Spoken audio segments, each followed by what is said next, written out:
Welcome back to Digital Gooning. I'm the Azure Goon, otherwise known as Az. Today we're joined by Straid, the Crystal Goon, Absolutely not. and You've Revi, made two. the Tomboy Goon. Yeah, I'm fine with this. See, somebody appreciates my Yeah, efforts. exactly. Why don't you appreciate this? Yeah, God, You're, you gotta get with me on these to sign off on them before we start recording. no, Ah, no. Okay. Listen, I fully accepted Pee Wee Herman as my orb this week. I did not complain. Accepted or forced.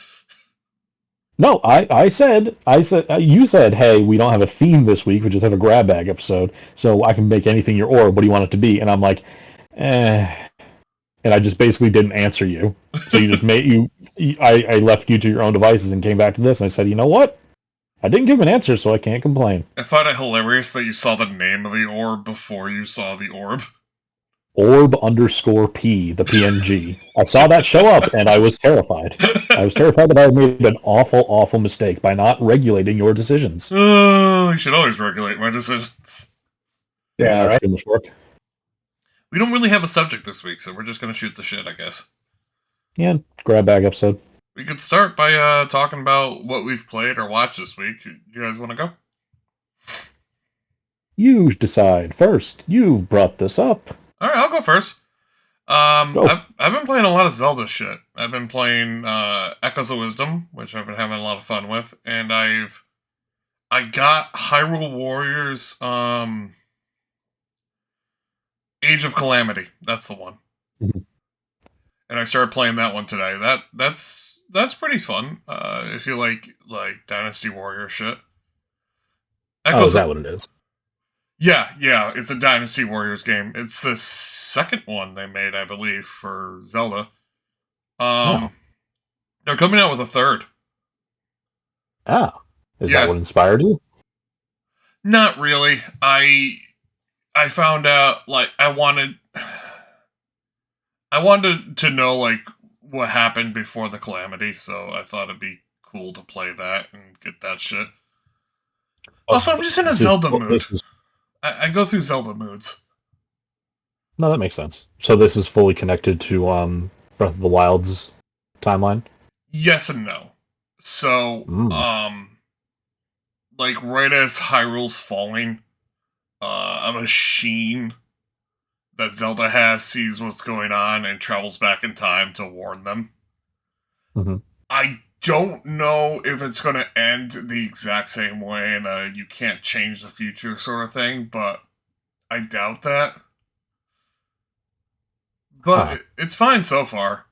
As expected, like with the last one, Link is the most useful character.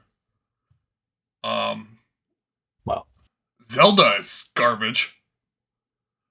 But what's her name? Mifa? The Zora chick. Yeah, She's pretty fun. So what is the roster looking like then? Because if it's a Dynasty Warriors, so Link, Zelda, do you get to fight as Ganon at any point? Did you I don't think you get to play as classic Ganon because he didn't exist in Breath of the Wild.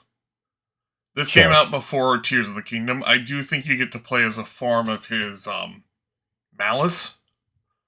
Oh. Okay.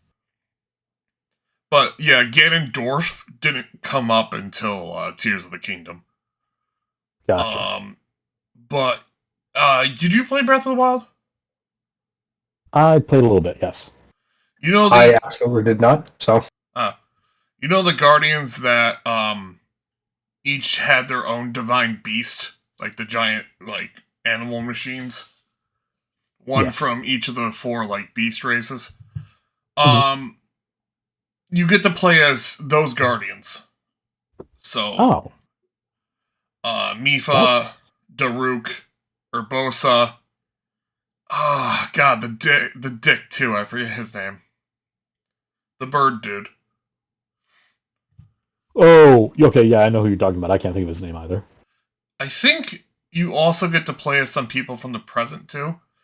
You also get to play as the scientist The two scientists that are like old people in Breath of the Wild, but you get to play them as their actually like normal sized younger selves.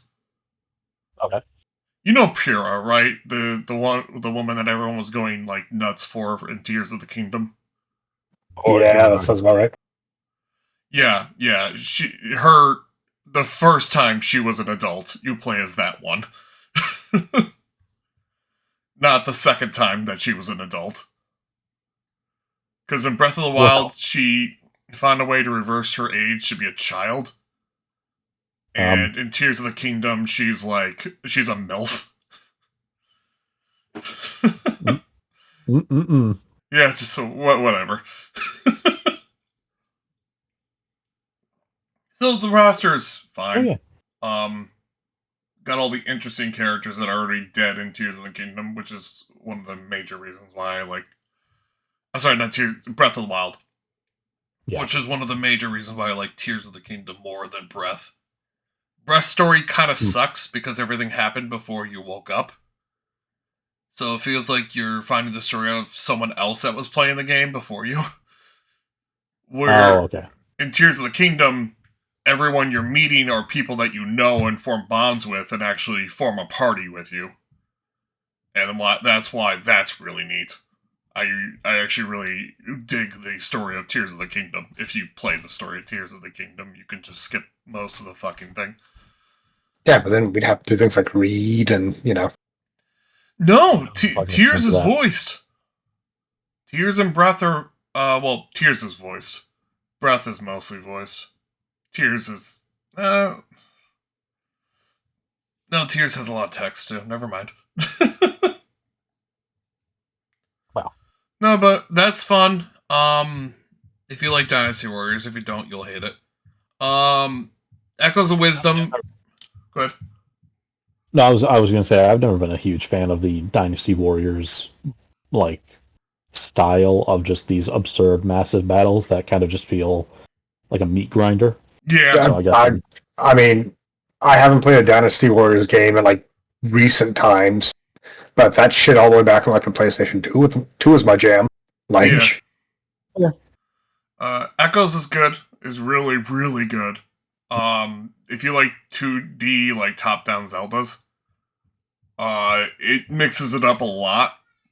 You summon, like, echoes of monsters and objects you find to, like, solve puzzles, and there's actually a few puzzles that actually, like, was having me fucking scratch my head. There's one Zelda becomes a blue mage, effectively. What's up? Oh, yeah. So Zelda...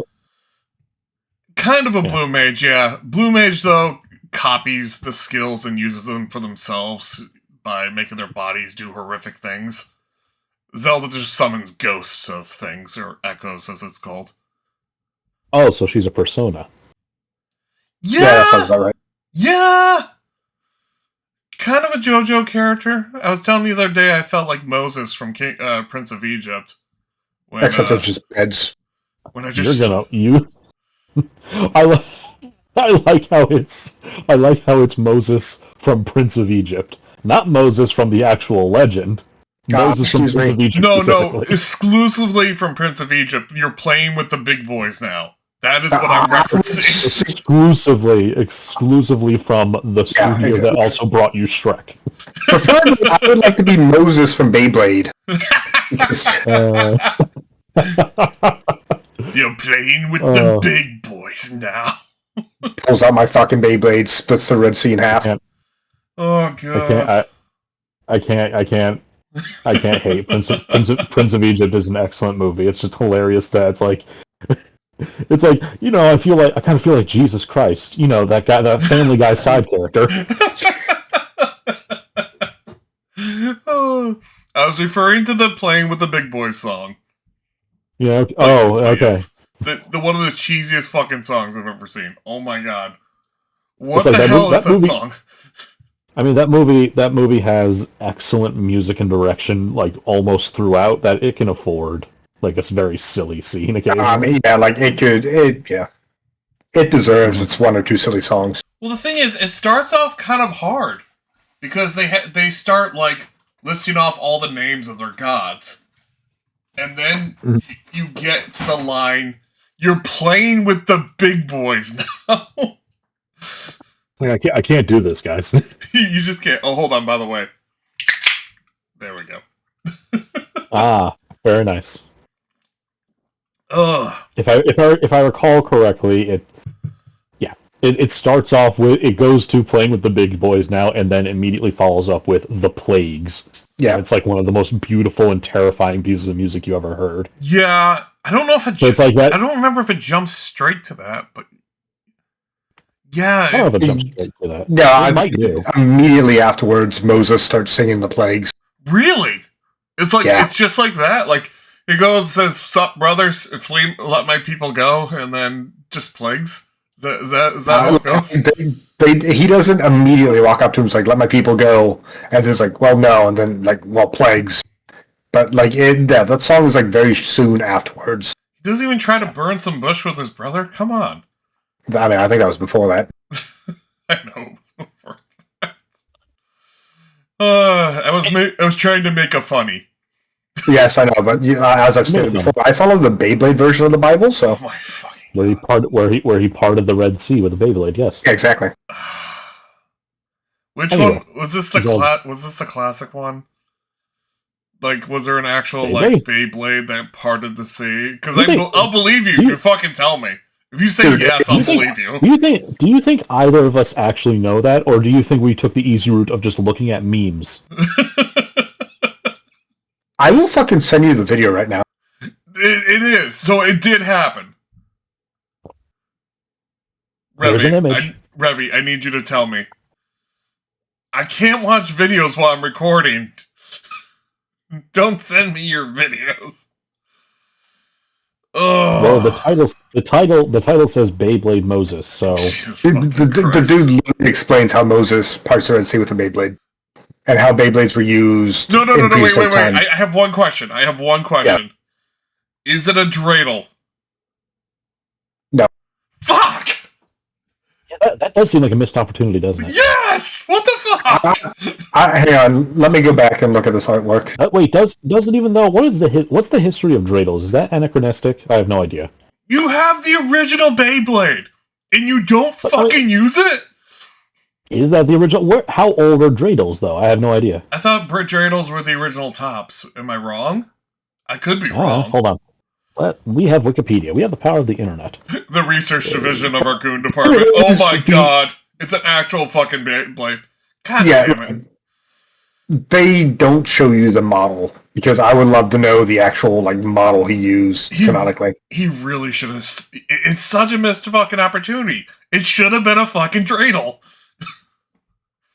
Beyblade Moses extended scene banned by the Catholic Church.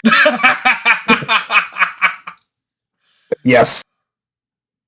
Oh, this episode's gonna be called Gooning on dreidels. I guess so.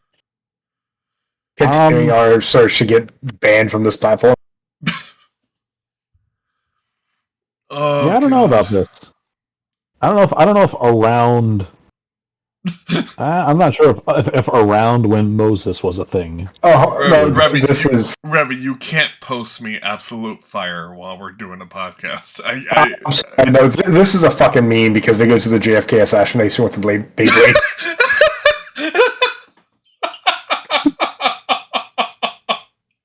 Not canon, but... And I choose. Hold on. If you tell me it's true, I'll choose to 100% believe you. I will take your word as fact. Quote, Beyblade Moses extended scene banned by the Catholic Church. Yes. The truth the papacy does not want you to know. Yeah, if you look at it, it is in fact a meme video, because if you look at it, it very quickly goes to the JFK assassination, but it's a Beyblade instead. No, you know what? I refuse to believe that this is actually a thing. Straid, you know that I don't plan these, because if it was, you'd be some sort of Beyblade. Yeah, no, that would have been the opportunity to do so. Make me a fucking Beyblade. Let it rip. Ugh. Oh god. Beyblades have been ruined for me forever because of one video that Revy posted one time. Which one was that one? I posted a lot of videos. You have to narrow it down. It plays the Beyblade "Let It Rip" song, and then that one. But it's some dude just ripping anal beads out of something. Yes. Okay, great. viciously, and oh god, the yelp. Yeah, it's not quite a scream, but it is a very like. It's painful. You can feel it. Oh god. Speaking of Zelda, I watched a video of Zeltic, I think his name is. Yeah, Zeltic. That came out recently. He got like a whole bunch of Zelda content creators and asked them one question.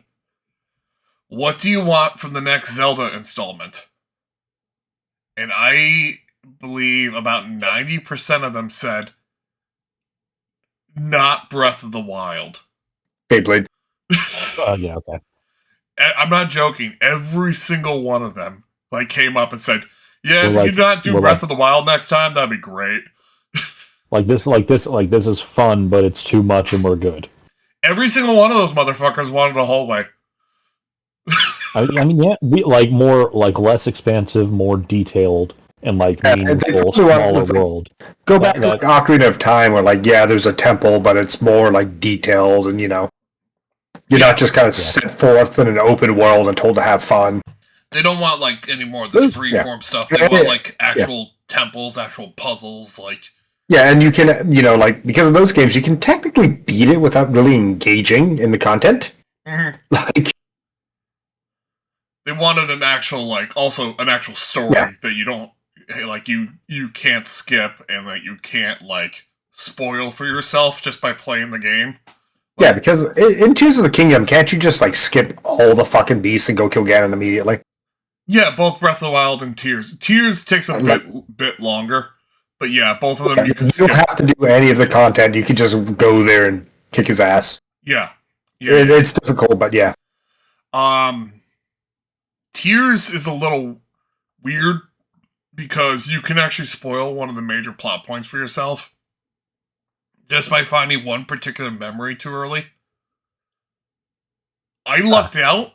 I got the big what the fuck memory as the last memory, and it worked out very well for me, but I was lucky.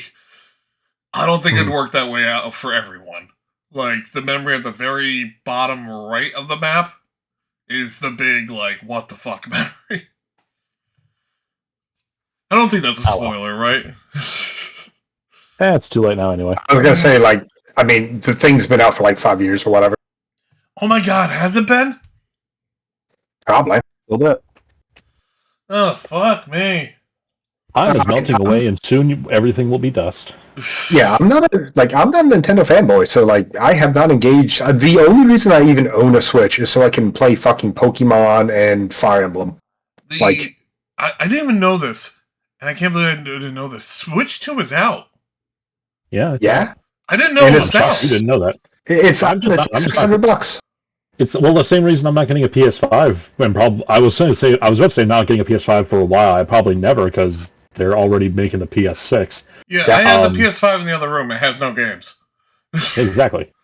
It's a great console. It's wonderful. It plays amazingly.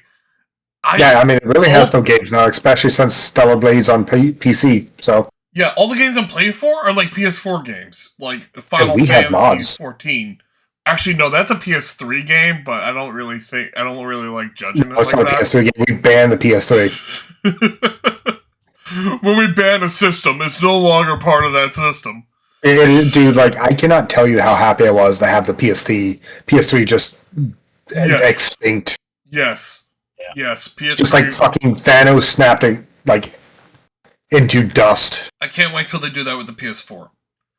Same. The fact that Final Fantasy XIV graphically was held back by the fact that they were supporting PS2 consoles. PS3. Yeah. You see, I was so happy when they finally got rid of them, so they could do actual better graphics and more interesting things. Stormblood was beautiful for the Kugane part of it. It was, especially Ruby C. absolutely breathtaking. Stormblood had Best Boy, so. But, like, that wouldn't have been possible with the PS3. Exactly. And Best Boy. Wait, what?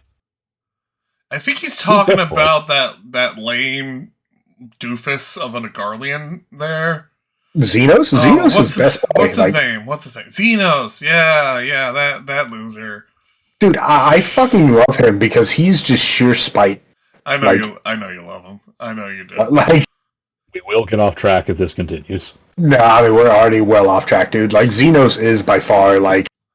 Stormblood Xenos is all garbage. Dude, the fact that he turned into a dragon to fly to the edge of the universe to basically fight death and turn around and go like, yeah, we still have a fight to finish.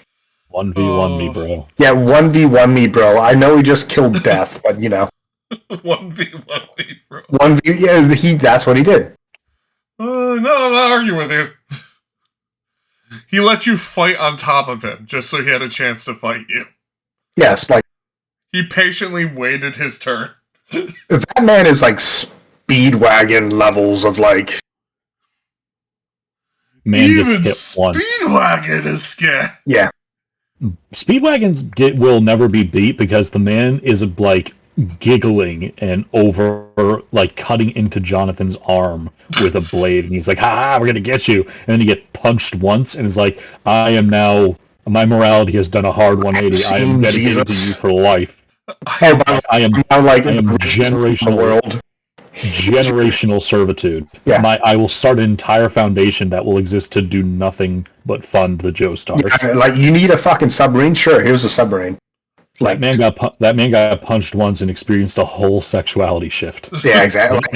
and it turns out he is Joestar sexual. Yeah. I mean, you fight Xenos, and Xenos is like, you know what, I'm going to come back for more. And he continues to do so. And if we do, like, if Xenos does not appear in the 13th...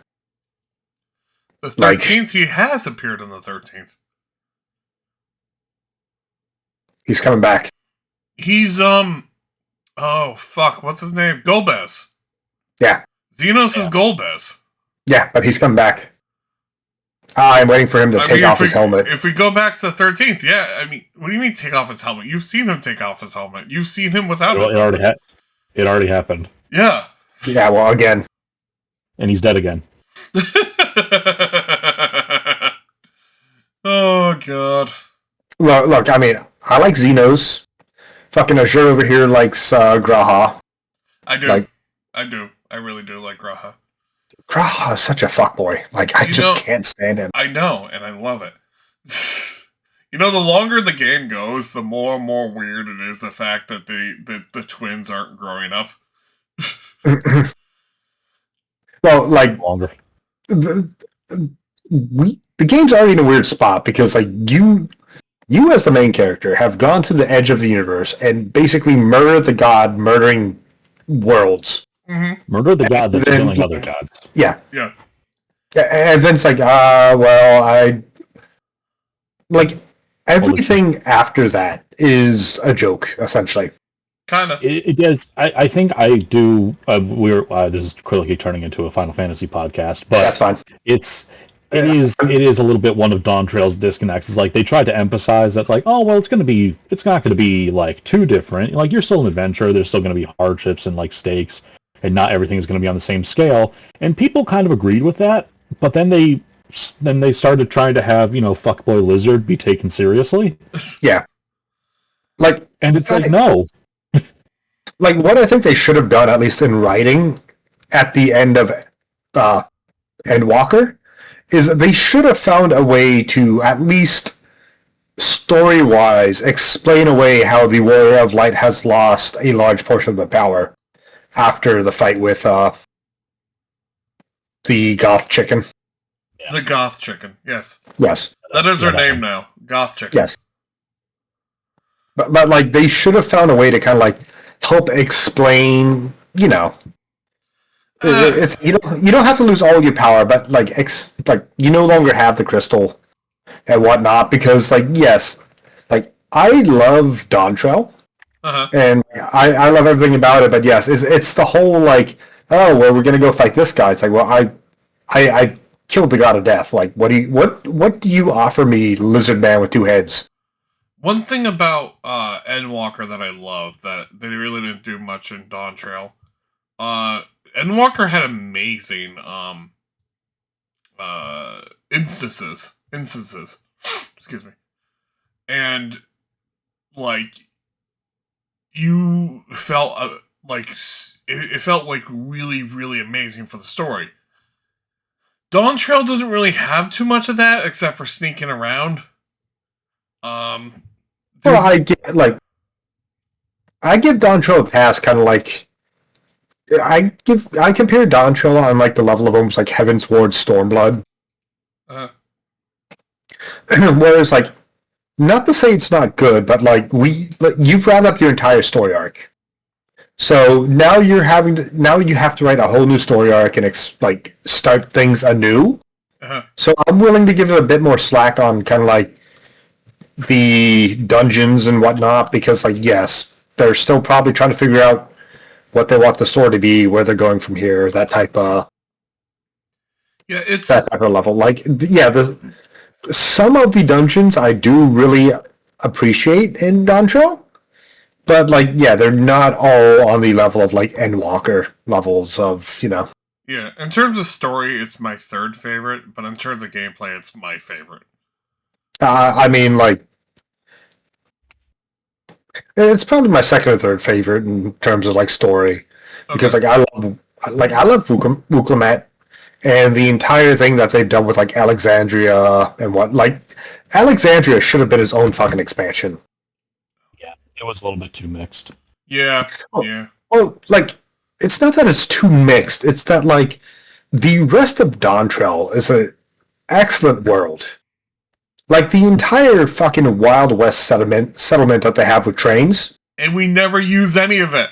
We only ever stay in Solution 9 for the rest of the time. Yeah, exactly. Yeah, that is really the missed opportunity. They have, like, a whole saloon town with, like, trains and cowboys, and that is 2 levels and you're gone. Yeah, I feel kind of, I don't know. Yeah, they're very, very spread in between all the areas, and none of the areas get a real chance to shine because of that. Yeah, the only area that shines is Alexandria and Solution 9. Like, hands down, everyone's like, this is amazing. Yeah. It's the fucking car meme. Like, this is good, but I like this. Yeah. Like, the saloon part, I'm just going to call it North America. The North American part is, kind of gets fucked over because it's the weird ass side story in between the 2 main stories of the game. Yeah. So you got the one story of us inserting ourselves into a foreign power election to play it for our own goals, and then you got the other half, which is us a fantasy versus sci-fi setting. And then in the middle, you have a shootout between a gang and the rough and tough youths. Yeah, I feel like the election setting plus that would have worked well, and you could have built up to the entire Alexandria Solution 9 for the next expansion. Mm-hmm. And like, just built out the rest of the world of of that continent. It's like they started Dawn Trail, and then towards the end of it, they're like, "Oh no, we have a lot of cool ideas for a sci-fi setting. Let's put that at the end." Like, it kind of feels like that. And again, like, it's all great, but as soon as anybody gets to Alexandria, it's like everything else before that is like, you know what, that was cool.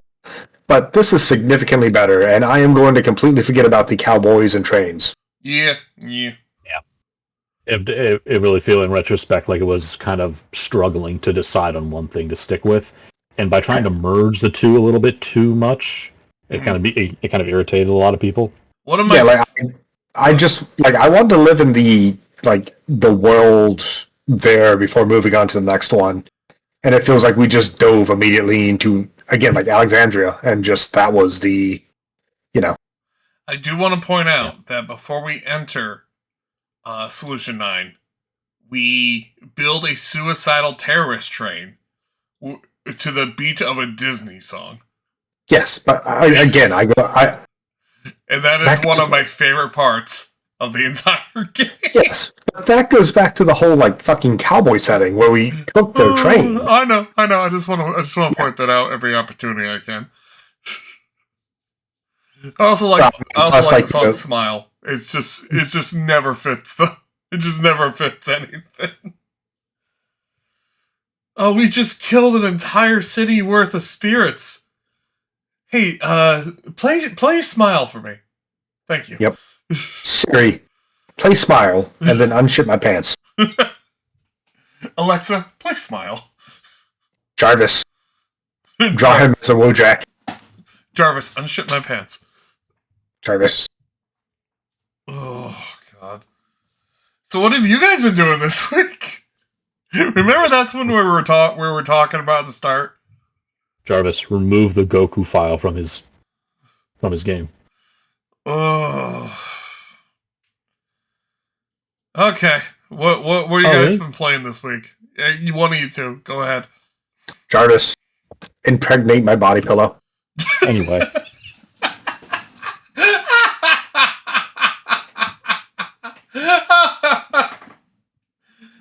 Oh my fucking God.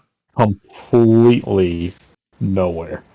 I haven't been doing too much. I've just been going through a little bit of a backlog, playing a little bit more Clair Obscur, a little bit more Night Rain.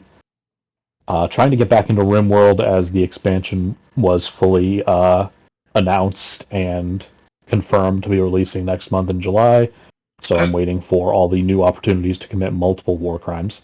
I just gotta say, bitch, you've been playing Dune. You gotta stop interrupting me. I'm getting to that. Okay.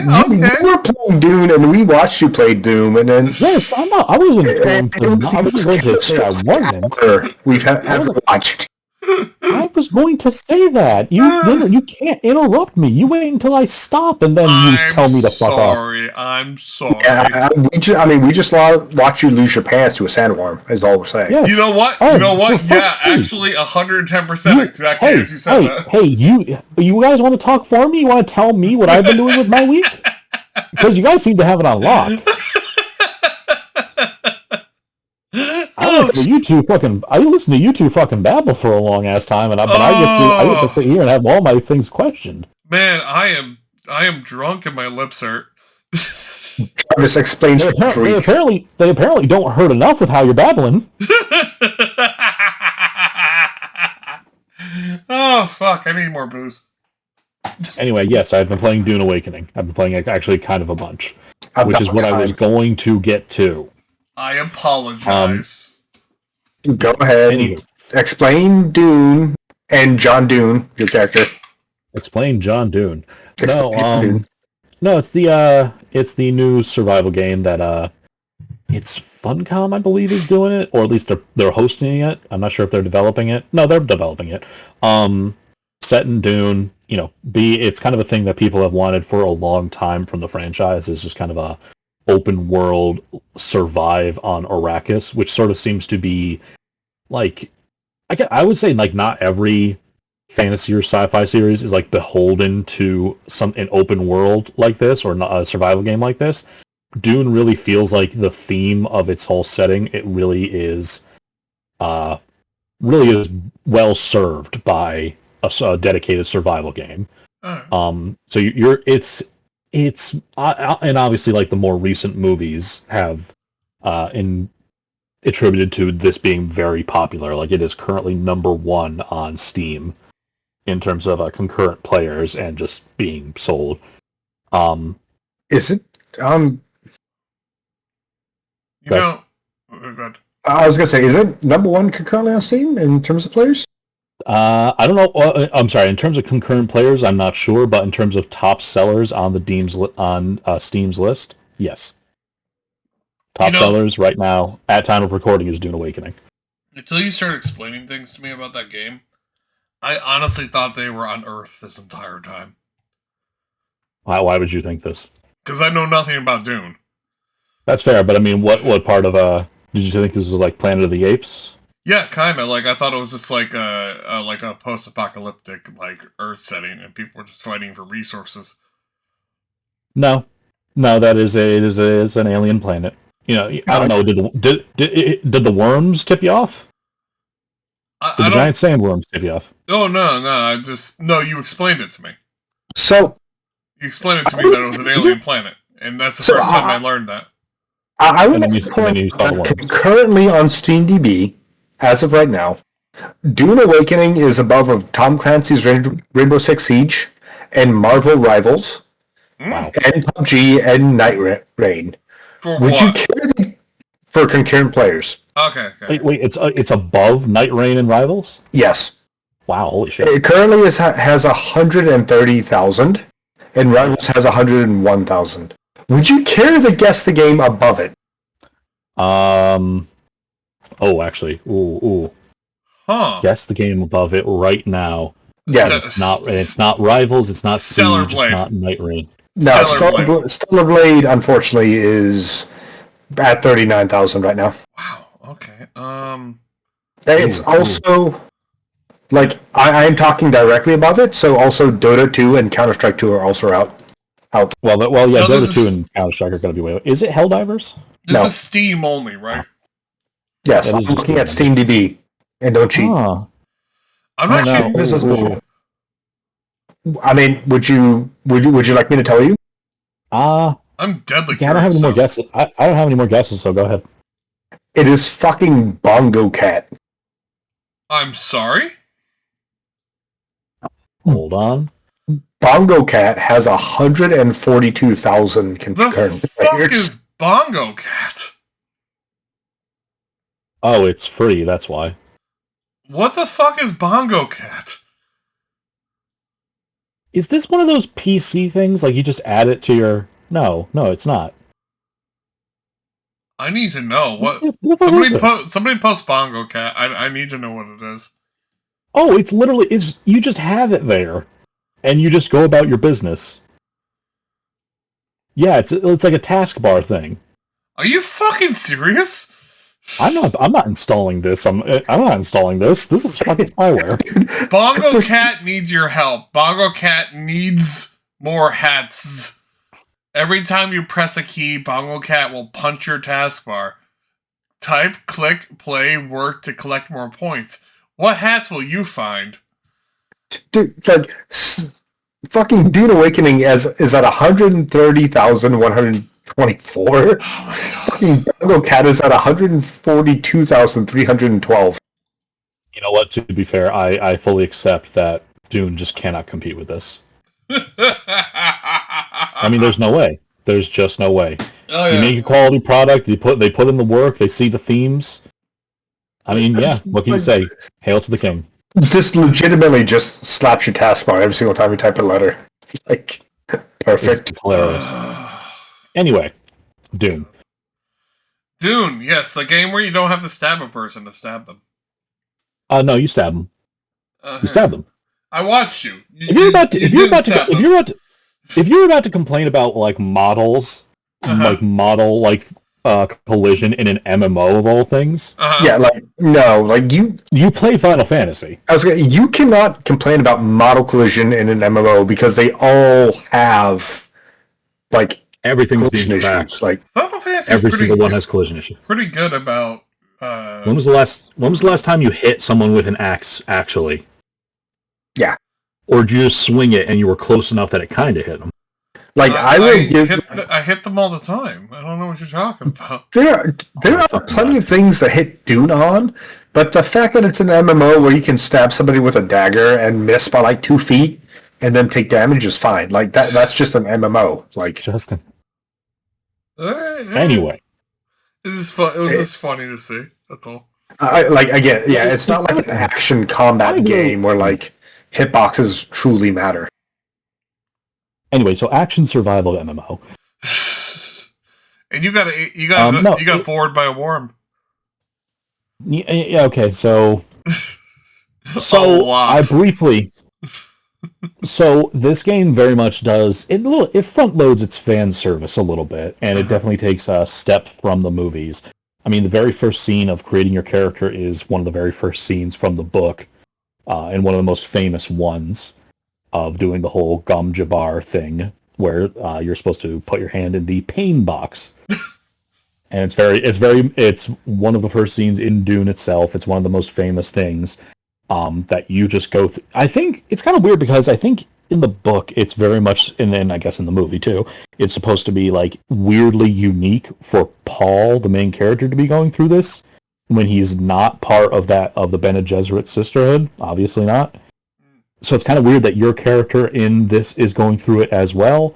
But whatever, it's famous. It's noteworthy. It's weird that they cut away before anything happens.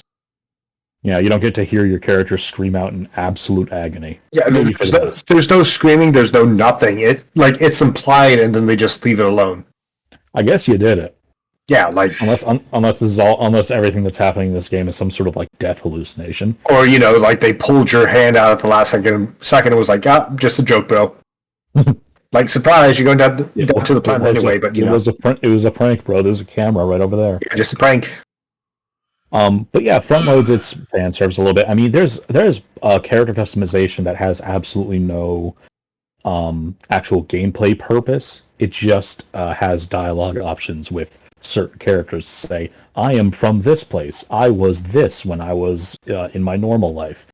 And it's just fun. It is fun to have that little bit of consideration and like feel like you are playing a character, which even some more, I guess, quote unquote, proper MMOs don't even let you do. Besides that, Besides that, it's been weirdly enticing with just how easy it is to like steadily progress and how everything feels like the next step in what you should be doing is very clear. It's something that I think maybe it's not. I play a decent amount of survival games. I'm not like an expert or anything. But I have noticed in some survival games it can get bogged down with like having hurdles that seem overly arduous to pass, or next objectives that feel a little bit obtuse, or a great gulf in like final achievements versus the next achievement, I guess I would want to say. In this one, I would say it very well staggers out like what is clear for what you should be doing, where you should be getting things, what your next project should likely be, while following the main story, even if you're not following the main story, like to objective immediately. And it's just been really fun to just kind of explore an open world like this for a long time, with also this sort of unique, consistent world with player housing. That it's just kind of, do you see an open spot? Take it and hold it if you really want to. But yes, and the most notable thing that these two saw is last night we had plans before at the time of recording. The night before this, we had plans. It ended up kind of falling through, so we were just looking for something else to do. One of the things was like, hey, I've been talking about Dune. I've been no-lifing this for a little while. Let me show you guys my build. So here's my buggy. I just built this. This is, for my level, a fuck ton of resources. This took me a very long time to make. Let me go out here and, hey, what's this? What's this right here? This is a white field of flower sand. Well, I could make some silicon blocks with these. Why not? What's that over there? Oh, that's a sandworm. I just got to get in my buggy and drive away. Wow, that's closer than usual. Wow, that's getting really close. Oh! And I had a full recording.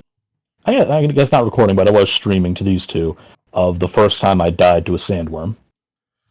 Talk to yourself. Dying in the... I think that's what that was, yeah. Talking to yourself and all the equipment you'll never see again. Oh, yeah. I actually think I know the exact level of equipment your character is wearing, and I think I'm the tier down from him. Oof. I'm close. Rep. So, dying in this game is actually fairly harmless, normally. Except I did two things that were very stupid. Uh-huh. Well, one thing is, when you die, you just respawn at whatever... you respawn with all of your equipment that's on you and whatever was in your quick slot. but anything that was on your person is left in a backpack where you died. So just go get it.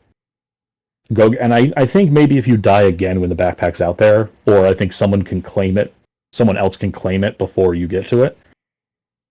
But I haven't had issues with that. The exception is if you're eaten by a sandworm, which is one of the hardest ways to die ever. And if you die by a sandworm, you lose everything on your person. It is just destroyed. It is gone. Respawn wherever you have a respawn beacon. Good luck. And I only was offered... The only solace that was offered at one point was a bicycle. Mm-hmm. Which you denied. Which I took, and then I was like, fuck you, I don't need this because it's a tier 1 bicycle and I have a tier 3 motherfucker.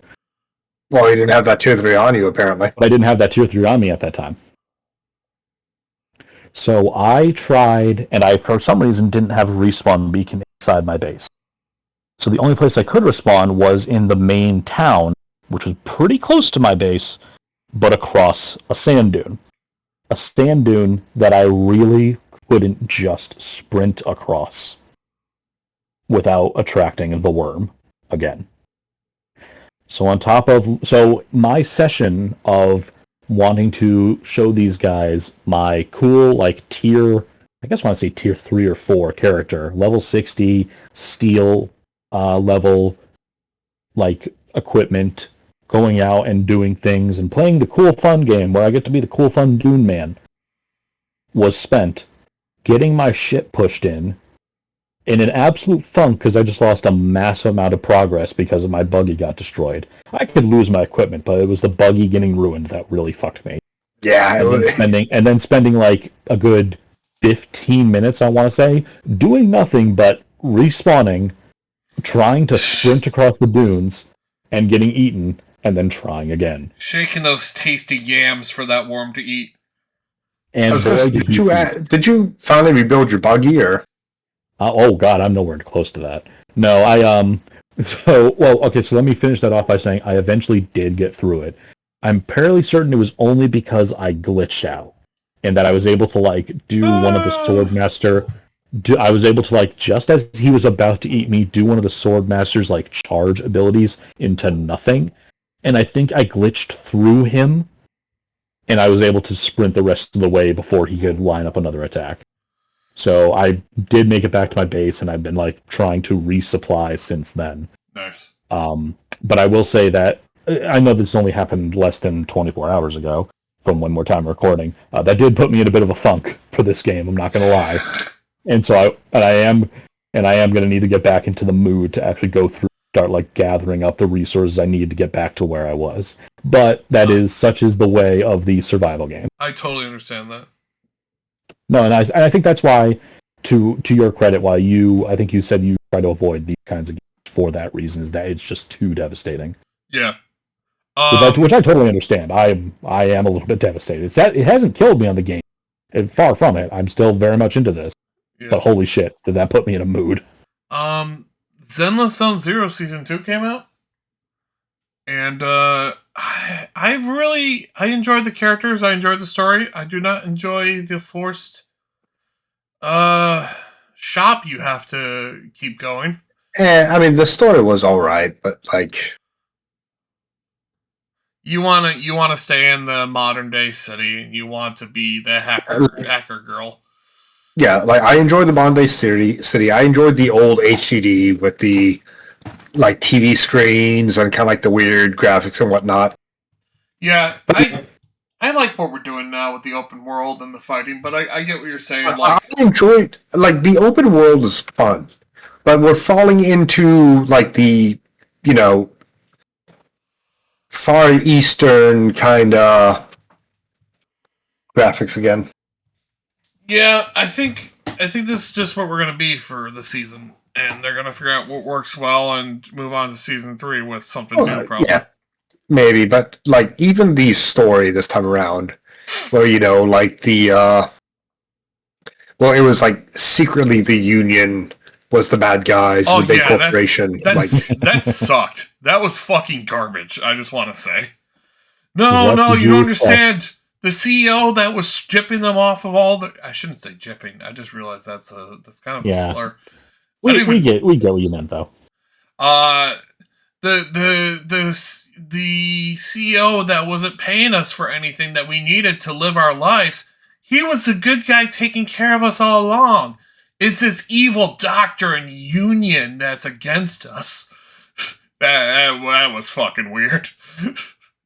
Like, I mean, the doctor was, he was strange to begin with, but yeah, like, the rest of it was just really weird. Like, I get it more if they're trying to shock you, but they weren't even trying to shock you, because the doctor was sketch from the beginning. Yeah, like, the doctor was sketch from the beginning. It wasn't even like a plot twist. It was just kind of like, I don't trust you. It's just straight up, no, you see, it's the CEO that has your interest at heart. It's the doctors that are telling you that the CEO is hurting you. No, don't believe them. So, do you remember? I haven't played Zenless at all, so I don't have a full understanding of what you guys are talking about. However, I know at least you, and I don't know if you, Revi, either played the Yakuza 7, Like a Dragon, the first one that with Ichiban that was just the RPG. I played that, yes. I have not. I've been meaning to, but that's on a very long list. That's only getting longer. So yes, fair enough. It's the only Yakuza I've ever beaten. Which we'll have to talk about more. I just picked up Stunner Blade, so like yeah. Do you remember as the Soapland owner, like towards the beginning? Yes. The guy who was an asshole, who was like shit-talking his own girls and was obviously a skeevy shitbag, who then afterwards... But he cares about them. But he cares about them because they have nowhere else to go, and so he makes them, whores.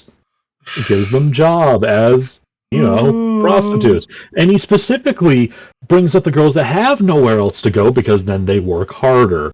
And he really cares about them deep down. That's why he told one of the girls that you're trying to care for, that would be better if her father just died so he could get off her back.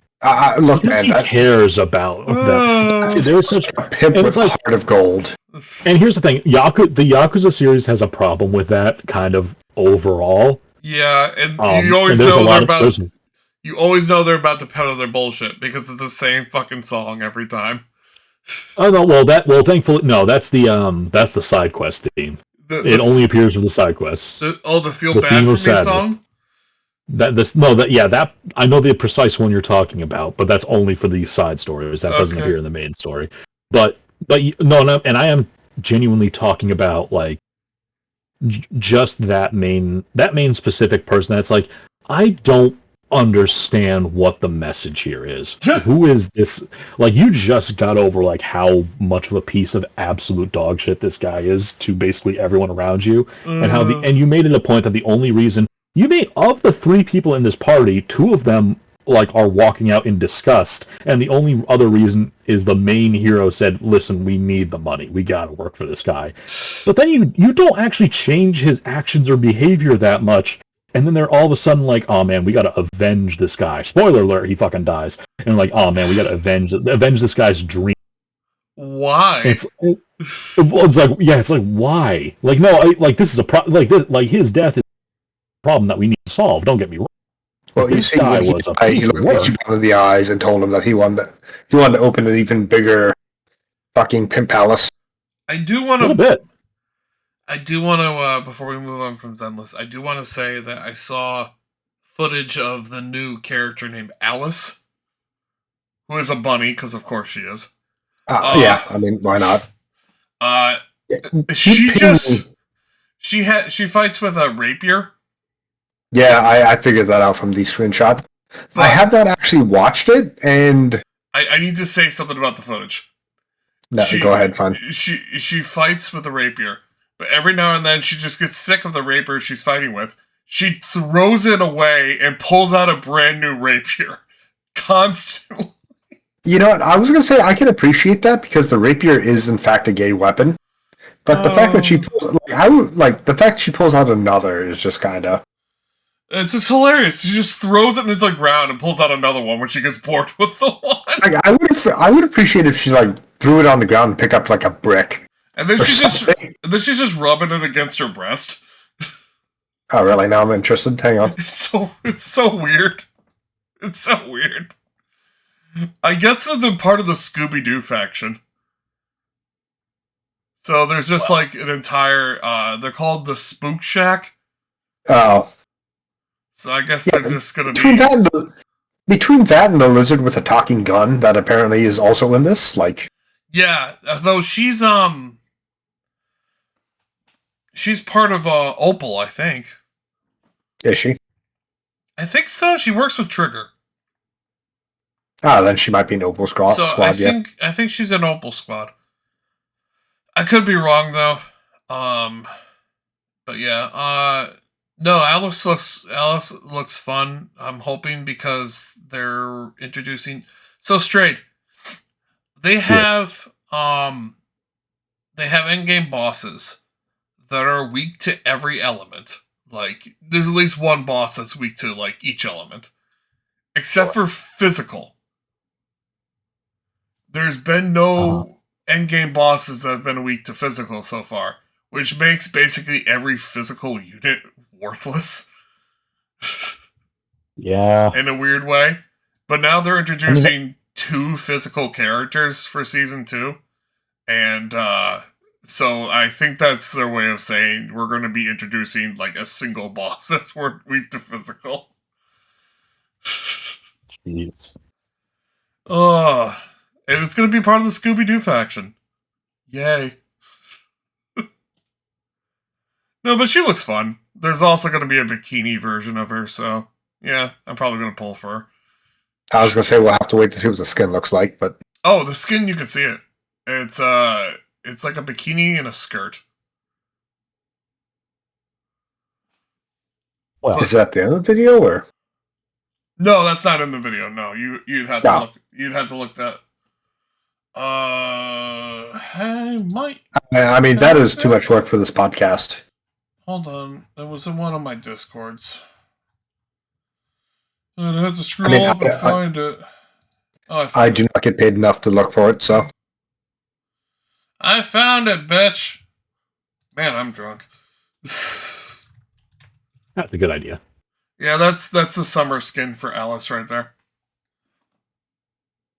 Yeah, but bitch just tosses away her sword and just pulls out another one, and I thought that was the funniest shit. Like, I guess you could call that a swimsuit? The top is a swimsuit. The bottom, I don't know what the fuck that is. It's like they wanted to do a swimsuit, but also was like, hey, how about we do a skirt that fucking starts at your armpits? Like, holy shit. Oh, God. Here's the one for the other chick I forget the name of. That's not even a swimsuit. That's just a straight up fucking dress. Yeah, but I'm like more... There's more of a chance me actually spending money on that than, that. Straid, I want to say something weird about this game. I'm just gonna retreat for a bit. You're just gonna observe. No, I get. He's massaging his orb. Hang on. Yeah, it needs massaging. He's pondering. Unrelated to anything happening. Yeah. Mm. So anyway, go. The last time they had, all right. Do you know the difference between standard and limited and gotcha? No. Okay, so quick lesson here. There's on my notebook. There's a standard banner and a limited banner. The standard banner has all the characters that are always available to be pulled from. Uh-huh. So you have like the S-rank characters that are standard from the standard banner. They're usually not great. In fact, I would say there's only one of them that's useful anymore in the main game, which is the werewolf butler. Lycon. Like, I have him because, like, he just got randomly pulled. Yeah. But I think he's level 10. Like, I don't use him whatsoever. He's really, really good if you're running a Hugo team. He's also good if you're running a Ellen team. I also didn't pull him for Hugo because I hated Hugo as a character. Ice has Ice has a lot of choices. It probably has Like, more choices than anything else. I have Miyabi and Ellen, and that is all I need. Yeah, right? Why is there so many Ice characters? Anyway, so limited banners. Same thing for Fire. I'm just going to interrupt you. Like, yeah.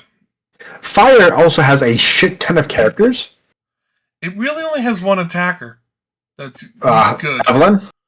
Evelyn is the only good fire attacker right now. Yeah, but we have, but you've got Evelyn and Bernice. And Bernice, I feel like, needs a rework already. Like, Bernice is weird because she's part of, like, she's Anomaly from back when Anomaly didn't really have to be an on-field attacker.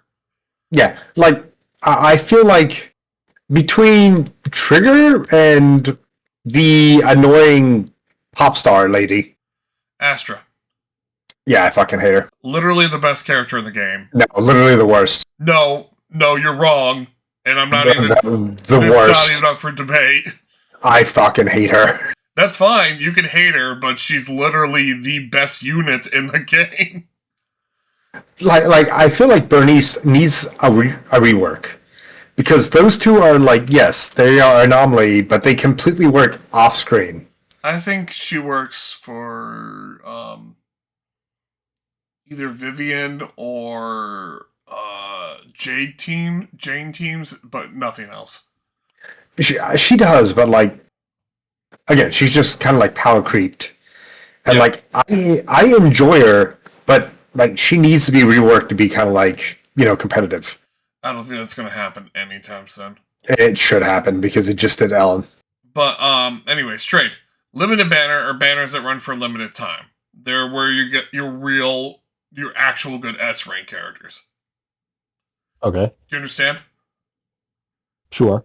Okay, so there's only ever been one limited S rank agent so far. There's about to be another one, but there's only been one so far, and it's been Astra Yao. Astra Yao is so good, she completely changes how the game is played and snaps it over her knee. Okay.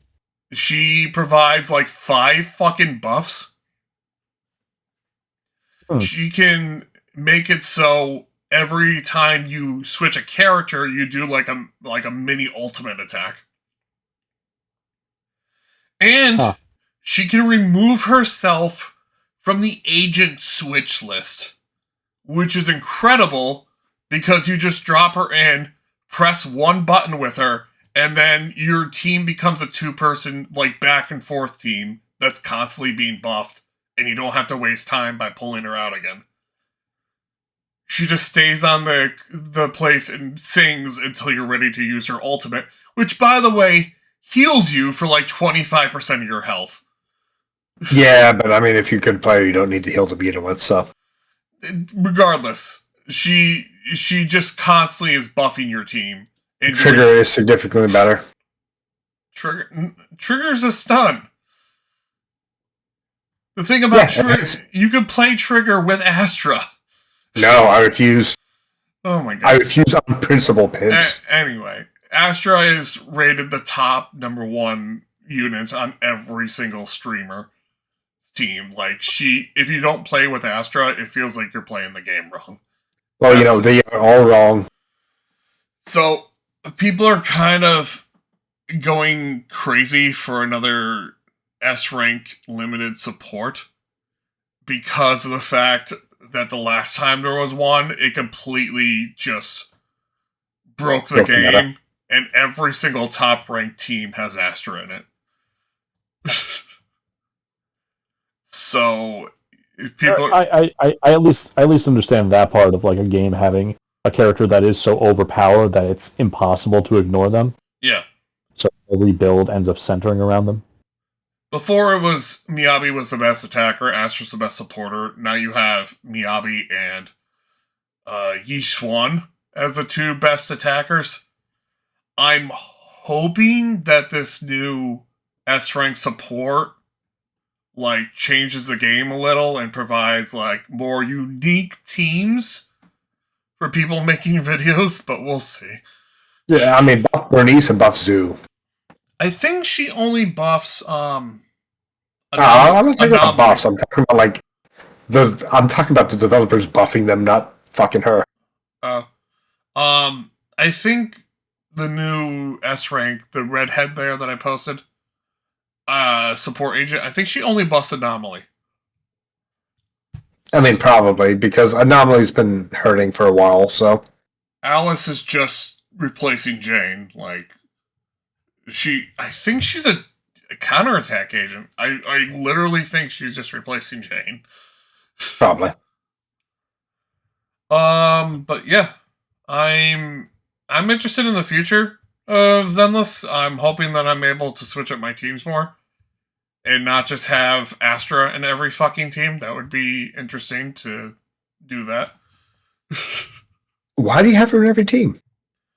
Because she's the best. Like, every single high-ranking team on Zenless has Astra. Dude, fucking, like, it is a single-player game. It's a waifu over meta. Like, you're not competing with anyone. Yeah, until you get to Deadly Assault, and you have to get the high scores, and you can only have Astra on one team. I mean, even then, like, you put it on one team, it's Deadly Assault. Like, it's not that bad. You gotta get those 9 stars, man. You gotta get those 9 stars. No, you don't. All right, we're past the hour mark. I feel like I'm listening to something in another language. Yeah, you are. Yep. Chinese. So, we want to talk about Stellar Blade for like 30 minutes? Yeah. That's our time. Oh man, I'm fucking drunk. I raved about Dune for a bit. You can talk about Stellar. I legitimately am enjoying playing Stellar Blade. Like, that's good. I'm saying it's a mix between like Nier and Dark Souls, even though I haven't played either of them for like much. Yeah, I would love to see you. I would love to see you play it, even if you have mods. I don't have mods. Like, you are already porn. Yes, but like the game has been having like stability problems on my PC. Oh. Like, I can play for like an hour and a half, and then it will like eventually crash. Oh shit! So I mean, still like an hour and a half isn't bad. Like, I get less from a Bethesda game. Like, Oblivion crashes more for me. Oh well, that's I think that's just Oblivion. Yeah. I don't think that has anything to do with the quality of what you're playing. Also, the Nexus mod launcher Vortex does not support mods in game yet. So I just haven't bothered because I'm lazy. No, but like, I would want to watch somebody play Stellar Blade before I try it. Like the gameplay's fun, but it does rely on you being able to like either dodge or like parry the attacks with like a good degree of accuracy. Yeah. And as like an RPG player, like, I am absolutely shit at action games. So, like, playing it with a mouse and keyboard, like, I have a hard time getting through even, like, some mobs. Alright, well, yeah. Like, a single mob is fine, but when I get, like, 2 or 3 of the same type, they can, like, stun lock you to death. Oh, boy. It's just one of those, like, if you miss a dodge, you can sit there and just get hit constantly till you're dead. I would like to watch you play it. If you... I mean, I can stream it at some point. Yeah. Alright. That is our time. But we haven't even gotten to the best stuff. What's the best stuff? What is the best stuff? I thought Dreidel Moses was the best stuff. I don't know. I don't think you can beat that.